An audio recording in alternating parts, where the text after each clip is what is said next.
Hi అండి. ఈరోజు నేను దొండకాయ తాలింపు చేస్తున్నానండి. ఎండుమిర్చి చేసి పప్పు చేసినాను.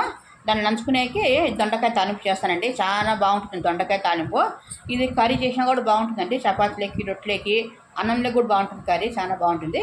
ఈరోజు నేను నంచుకునేకి తాలింపు చేస్తానండి. ఎలా తర్వాత వేస్తానో చూసేయండి.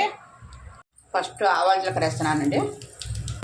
ఉల్లిగడ్డ, కరివేపాకు, పసుపు వేస్తున్నాను. పసుపు వేసి కలుపుకుందామండి బాగా. చూడండి కొంచెం మగ్గింది. ఇప్పుడు దొండకాయ వేసుకుందాము.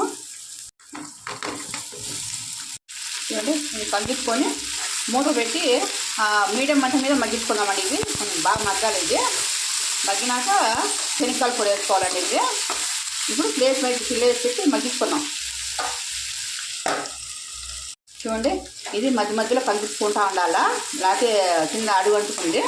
ఇది మధ్యలో కలుపుకుంటా అంటే కుచ్చు అన్నీ బాగా మగ్గుతుంది. నా వీడియో నచ్చినట్టుగా అయితే ఒక లైక్ ఇచ్చి షేర్ చేసి నా ఛానల్ సబ్స్క్రైబ్ చేసుకోండి. కొంచెం నా ఛానల్ సపోర్ట్ చేయండి. Please like and share, subscribe. బెండకాయ ఫ్రై రెడీ అయిపోయింది చూడండి. ఇది నేను మీకు జల్దీ చూపించాను. ఇది చాలా లేట్ అవుతుందండి. సన్న మంట మీద మగ్గించుకోవాలా, లేకపోతే మాడిపోయి లోపల ఉడికేయలేదు. ఇప్పుడు అంతా అయిపోయింది కదండి. ఇప్పుడు శనగకాయల పొడి వేసుకుందాం. చూడండి శనగకాయల పొడి వేస్తున్నాను. వేసి కలిదిప్పుకుందామండి. కలిదిప్పి దింపేసేదండి. సూపర్గా ఉంటుందండి టేస్ట్. ఇది మీరు కూడా ట్రై చేయండి. ట్రై చేసి ఎలా ఉందో కామెంట్ బాక్స్లో పెట్టండి. Please like and share, subscribe.